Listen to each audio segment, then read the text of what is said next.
आज हम दादी माँ का परिवार यह कहानी के प्रश्नोत्तर सुलझाने वाले थे। देखो, अध्ययन कौशल्य, सबसे पहले अध्ययन कौशल्य अभी जो आपने वीडियो क्लिप मैंने आपको बताई उसका अध्ययन कौशल्य है ये। तो देखो, अध्ययन कौशल्य में हमें क्या कहा है, अपने और किसी पड़ोसी राज्य के राष्ट्रीय अभयारण्यों की शासकीय वीडियो क्लिप, फिल्म्स आदि देखकर वर्गीकरण करो एवं टिप्पणी बनाओ। मालूम है कि हमारे महाराष्ट्र के राज्य के पड़ोसी राज्य कौन कौन से हैं? तो देखो, गुजरात, मध्य प्रदेश, तेलंगाना, कर्नाटक, गोवा और दादरा और नगर हवेली यह केंद्र शासित प्रदेश, यह अपने पड़ोसी राज्य है। उसमें से अपना जो वायव्य दिशा में सीमा में जो है गुजरात राज्य है। तो इस गुजरात राज्य में एक नेशनल पार्क है, उसका नाम क्या है रे? राष्ट्रीय हाँ, उसको मरीन नेशनल पार्क बोलते हैं।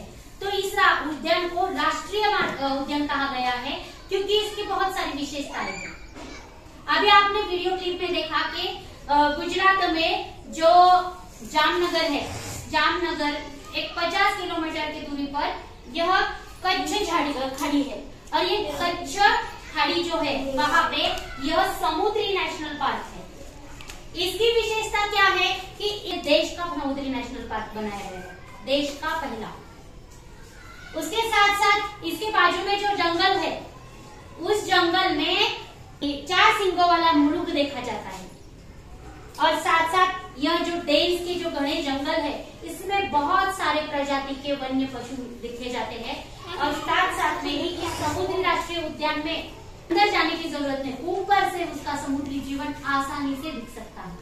मतलब आपको समुद्री जीवन अगर देखना है तो समुद्र के तल में जाना पड़ता है, लेकिन इसका पानी इतना स्वच्छ है, इतना साफ सुथरा है कि अगर आपने ऊपर से भी देखा तो उसमें हजारों किस्म के समुद्री जीव आपको दिखेंगे, हजारों किस्म के वनस्पतियां यहाँ पे समुद्री जीवन के दिखाई देते हैं। तो इतना अच्छा यह समुद्री राष्ट्रीय उद्यान है जिसको नेशनल पार्क से पहचाना जाता है और इसको एक राष्ट्रीय उद्यान माना गया है। तो इस तरह से गुजरात राज्य का यह समुद्री उद्यान जो है वो अच्छी तरह से आपने अगर वीडियो क्लिप देखी होंगी तो आपको इसके बारे में पता होगा, मतलब कितना बड़ा यह समुद्री उद्यान है। विचार मंथन में वृक्षवल्ली अम्मा सोयरी वनचरे मतलब क्या? वृक्षवल्ली अम्मा सोयरी वनचरे, यह पंक्ति वृक्षों के महत्व को दर्शाती है। इस पंक्ति के अनुसार वृक्ष धरती पर हमारे परम मित्र है। बिना वृक्षों के हम जी नहीं सकते। हम वृक्षों को थोड़ी सी जगह और थोड़ा सा पानी देते हैं और वे हमें जिंदगी के साथ साथ बहुत कुछ देते हैं। वृक्ष से मिलने वाली छाया में बैठकर व्यक्ति को सुख की प्राप्त अनुभूति होती है। वृक्ष पर्यावरण को संतुलन बनाए रखने में सहायक होते हैं। इससे फल, सब्जियां आदि, औषधि, लकड़ी आदि चीज़ें अपने प्राप्त होती है। पक्षी अपना बसेरा इन वृक्षों पर बनाकर रखते हैं और इसके रसीले फल खाकर अपना पेट भरते हैं। अतः जिस प्रकार वृक्षों को बिना स्वार्थ अपनी मित्रता निभाते हैं, वैसे ही व्यक्ति ने अपनी मित्रता निभानी जरूरी है। वृक्षों की रक्षा कर वह अपनी मित्रता निभा सकते हैं। वाचन जगत से इसमें स्वामी विवेकानंद का कोई भाषण पढ़ो और उसके साथ साथ उसके प्रमुख वाक्य बताओ, ऐसा कहा है। अब स्वामी विवेकानंद, आपने हमेशा उनके बारे में, हम जब जयंती मनाते हैं तो उनके बारे में हम बहुत बात सुनते हैं।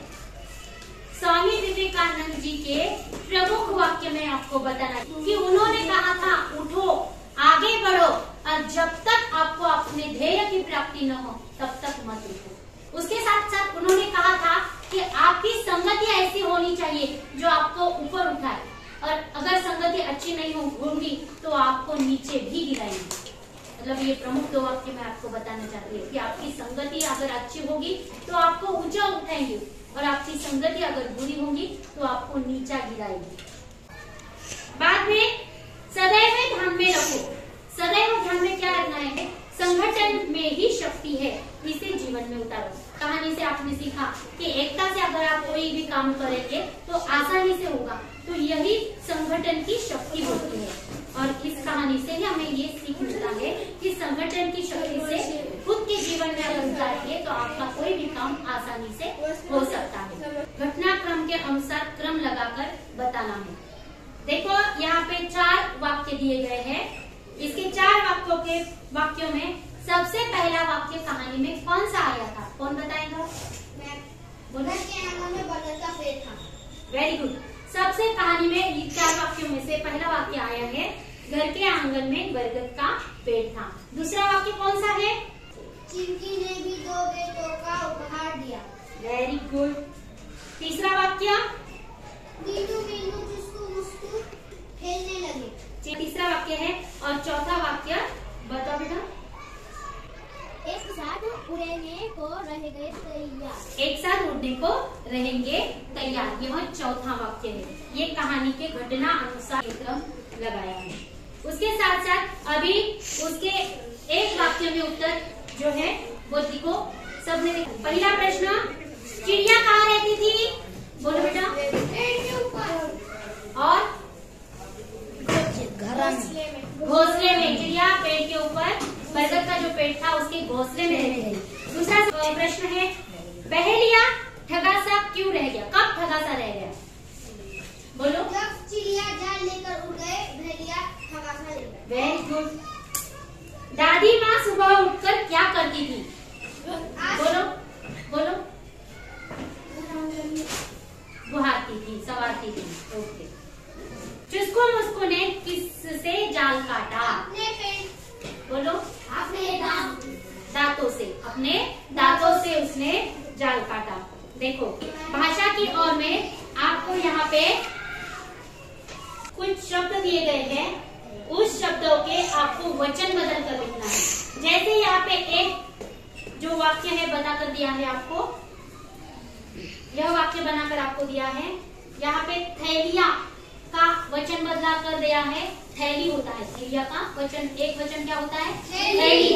वैसे पंखो, पंखा यह एक वचनी शब्द है, तो उसके अनेक वचन क्या होता है? पंखे। देखो इसका अनेक वचन होता है पंखे। तो देख मैं बताऊं, मेरे घर में 2 पंखे हैं। पंखे शब्द आ गया क्या? अभी तीसरा है दीवार। दीवार, दीवार का अनेक वचन दीवार कैसे? कौन करेगा वाक्य बनाओ। हमारे घर के चारों तरफ दीवारें हैं। Very good. तीसरा शब्द है, चौथा शब्द है राजा। राजा का अनेक बोलो। राजा ही होता है, एक वचन और अनेक वचन एक ही होता है, राजा। बोलो कोई वाक्य बना सकता है राजा का? बोलो बेटा। आज हमारे घर पे राजा आए थे। आज हमारे घर पे राजा आए थे। बहुत अच्छा।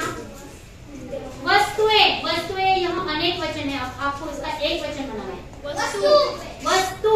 हाँ, कोई उसका वाक्य बना सकता है? बोलो। हमारे घर में बहुत सारे वस्तुएं हैं। भेड़िया, भेड़िया एक वचन है, अनेक वचन बनाओ। आज हमारे गांव में बहुत सारे भेड़िया आए थे। वेरी गुड, बहुत अच्छे। बहू, बहू का अनेक वचन। हाँ चलो करो, वाक्य बनाओ। हमारे पड़ोसी माँ को 4 बहुएं हैं। हमारे पड़ोसी दादी माँ को 4 बहुएं हैं। रोटी, रोटी एक वचन है, अनेक वचन बनाओ। रोटियां। वाक्य। हाँ हमारे घर हाँ बहुत सारे हम रोटी खाते थे। हाँ। उससे रोटी बना कर खाते थे। हाँ अच्छा, ये बहुत अच्छी तरह से आपने सवाल जवाब इसके सुलझाए हैं। अभी ये आपने सवाल जवाब कापी में लिख के लाना है। समझ में आ गया?